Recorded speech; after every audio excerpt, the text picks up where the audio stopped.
ছোট্ট সোনা বন্ধুরা, আবার আমি একটা নতুন ভিডিওতে তোমাদেরকে আগের যে ভিডিওয় তোমাদের শিখিয়েছিলাম আম কি করে এঁকে রং করতে হয় আর আপেল কি করে এঁকে রং করতে হয় সহজভাবে দেখিয়েছিলাম। এবারের ভিডিওতে তোমাদেরকে আমি দেখো পেঁপে আঁকা আছে, পেঁপেতে কি করে রং করতে হয় দেখো। প্রথমে ইয়েলো নিলাম, দেখো ইয়েলোটাকে ঘষে ঘষে আমি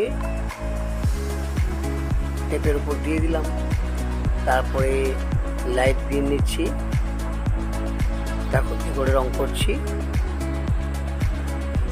ঠিক প্যাস্টেলে একটু গোড়ার দিকে আঙুলটা দিয়ে ধরবে, তা না হলে রংটা ভেঙে যাবার সম্ভাবনা থাকে।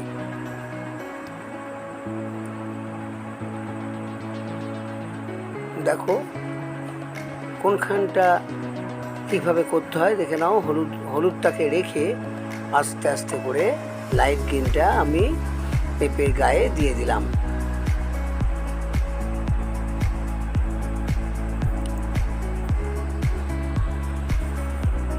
এর আগে তোমাদের আমি পেঁপে আঁকা শিখিয়েছিলাম, দুটো উপরে ছোট শূন্য, তলায় বড় শূন্য, অর্থাৎ 4 বাংলার কিংবা ইংরেজির 8 লিখে ভাগ চিহ্ন সাইড দিয়ে দিলে পেঁপে হয়ে যায়।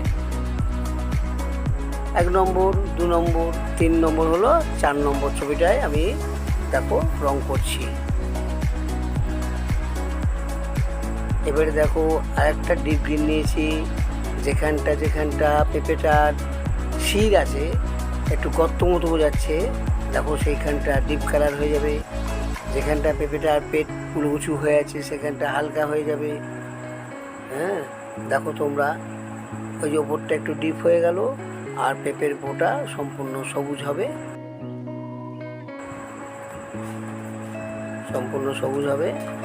তারপরে দেখো হলুদটাকে রেখে আস্তে আস্তে ডিপ সবুজটা দিয়ে আমি দেখো কেমন করে ভ্যানিশ করে দিচ্ছি। যেখানটা গর্ত সেখানটা ডিপ, যেখানটা উঁচু সেখানটা হালকা। এইবার সেটাকে ডিপের সঙ্গে হালকার সঙ্গে ভ্যানিশ করে মিশিয়ে দিতে হবে।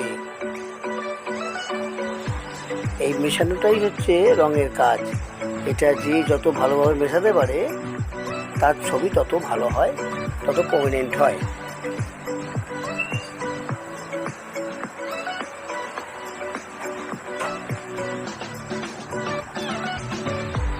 দেখো এবার আমি আঙুল দিয়ে ঘষে ঘষে ভ্যানিশটাকে করে দিলাম, হলুদের সঙ্গে ডিপ সবুজ মিশিয়ে দিলাম। এরপর যে শিরগুলো করা আছে সেই শিরগুলোকে দেখো মোটাটাকে ডিপ করে দিলাম দাগগুলো, আর শিরগুলোকে একটু ডিপ করে দিলাম। ওপর দিক হয়ে গেল, তলার দিকে শির হয়ে গেল, আরও ডিপ গ্রিনটা তলার দিকে, ডিপ সবুজটা তলার দিকে দিয়ে ঘষে দিচ্ছি। দেখো এই যে গর্তগুলো ডিপ হয়ে যাচ্ছে।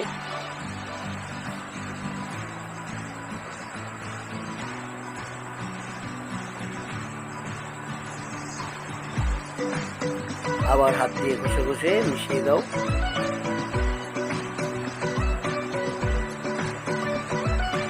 দেখো কাঁচা পেঁপে একটা রং হয়ে গেল।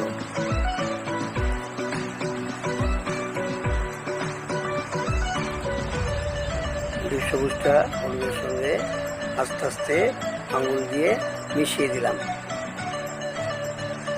হয়ে গেল পেঁপে রং। এইভাবে পেঁপে রং করতে হয়। এবার তোমাদের আমি একটা তাল এঁকে দেখাচ্ছি, তাল আঁকছি, কেমন করে তাল আঁকতে হয় দেখো। দেখো তাল আঁকার আগে আমি উপরে একটা ছোট্ট ছড়া তাল আঁকা সম্বন্ধে লিখে দিচ্ছি, তোমরা পড়ে নিও। হ্যাঁ আমি একবার পড়ে দিচ্ছি। ওপরে সরু, তলায় মোটা,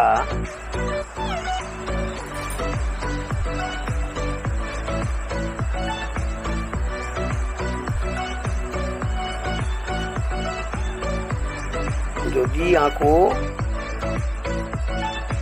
তুমি, ওপরে সরু তলায় মোটা, যদি আঁকো তুমি,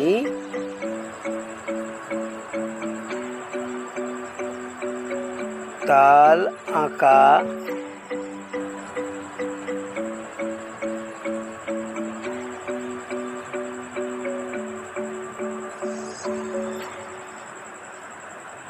খুব সহজ।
উপরটা দেখো তালের যে মুচি সেগুলো রেখে দিলাম।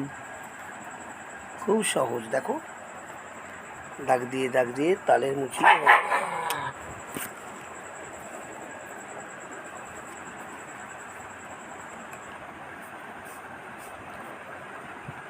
তারপরে তালের মুচি আঁকা হয়ে গেল।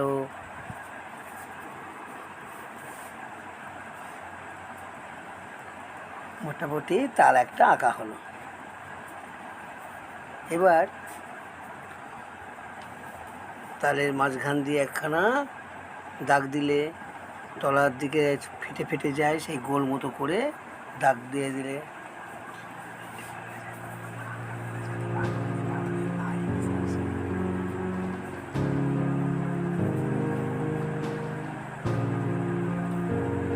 তারপরে সাইড দিয়ে আরো অনেকগুলো দাগ খুব ঘেঁষে ঘেঁষে করে দাও।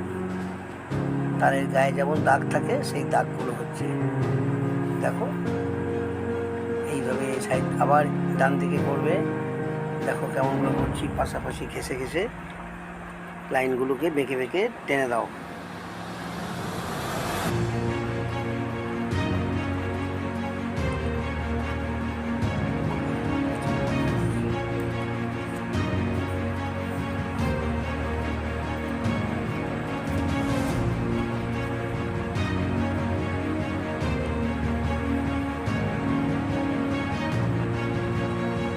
আবার এখানে তালটাকে আবার তোমার হাত একটু সেট হয়েছে, এবারে ওই তালটাকে ডট ডট দিয়ে তুমি আর একবার প্র্যাকটিস করে নাও। সেই যেমন বলেছিলাম ওপরে সরু তলায় মোটা, ঠিক সেইভাবে পেন্সিলটাকে হালকা করে তালের শেপটা বানিয়ে নাও। তারপরে ডট ডট দিয়ে মুচিগুলো করে নাও।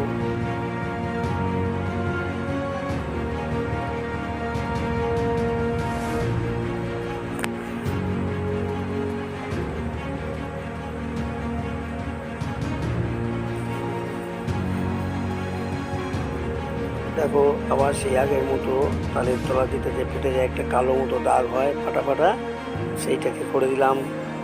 তুমি ওইভাবে করবে। তারপরে মাঝে একটা দাঁড়ি সাইড দিয়ে সেই ফাটা ফাটা দাগগুলো করছি। দেখো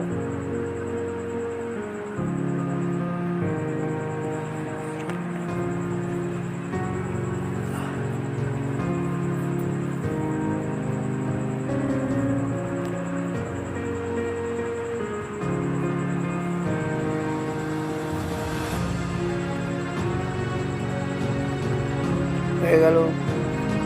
মোটামুটি তাল দুখানা আঁকলাম, মোটামুটি শেপ সম্বন্ধে একটা আইডিয়া হলো।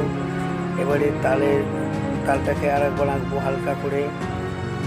4 নম্বর ঘরে তালটাকে ভালো করে এবার আমি এঁকে নিলাম।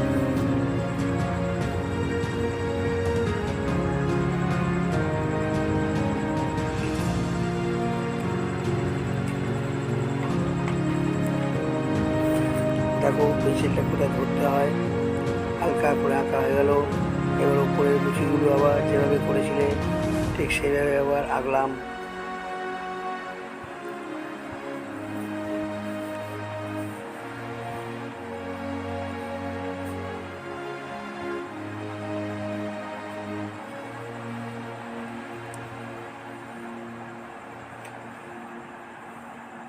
সেই ফাটাটা আঁকলাম, আবার তালের তলার দিকে যে ফাটা থাকে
ডিপ খড়িটা দিলে কী হবে, ঠিক খাবে না, দাগগুলো বোঝা যাবে না। তাই ডিপ ব্রাউনটা আমি আর দিচ্ছি না, তার বদলে ব্ল্যাক দিয়ে আমরা তাদের যে গায়ের দাগ সেগুলো করা হচ্ছে। দেখো, প্রথম থেকে আগে তলাতে আবার সেই ফাটাটা ব্ল্যাক দিয়ে করে দিলে